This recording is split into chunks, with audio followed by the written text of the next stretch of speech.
ठाणे जिल्हा परिषदेचे मुख्य कार्यकारी अधिकारी रोहन गुगे यांच्या नेतृत्वाखाली कल्याण येथील 10 गाव आणि गोवेली गावांमध्ये विविध विकास योजनांची व कामांची सविस्तर पाहणी करण्यात आली आहे। या दौऱ्यात प्रकल्प संचालक छायादेवी शिसोदे, गटविकास अधिकारी संजय भोये, सहाय्यक गटविकास अधिकारी रघुनाथ गवारी, विस्तार अधिकारी पराग भोसले, ग्रामविकास अधिकारी जी.आर. कुटेमाटे, वैद्यकीय अधिकारी डॉक्टर पूनम जयकर तसेच इतर संबंधित अधिकारी व कर्मचारी उपस्थित होते।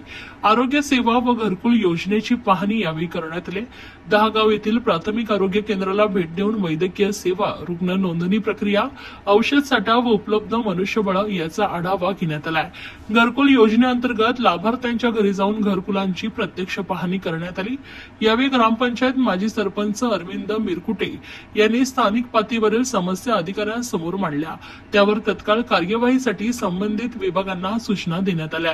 दहागाव येथील प्राथमिक आरोग्य केंद्राच्या नवीन इमारतीसाठी ग्रामपंचायतीच्या जागेची पाहणी करून तेथे जागेसंदर्भात पुढील 2 दिवसात आवश्यक कार्यवाही पूर्ण करावी अशा स्पष्ट सूचना मुख्य कार्यकारी अधिकारी रोहन गुगे यांनी दिल्या आहेत। यानंतर गोवेली येथील उपविभागीय पाणी तपासणी प्रयोगशाळेला भेट देण्यात आली। प्रयोगशाळेतील कामकाजाची पाहणी करण्यात आली तसेच कामकाज वेळेत पूर्ण करण्यासाठी सूचना दिल्या।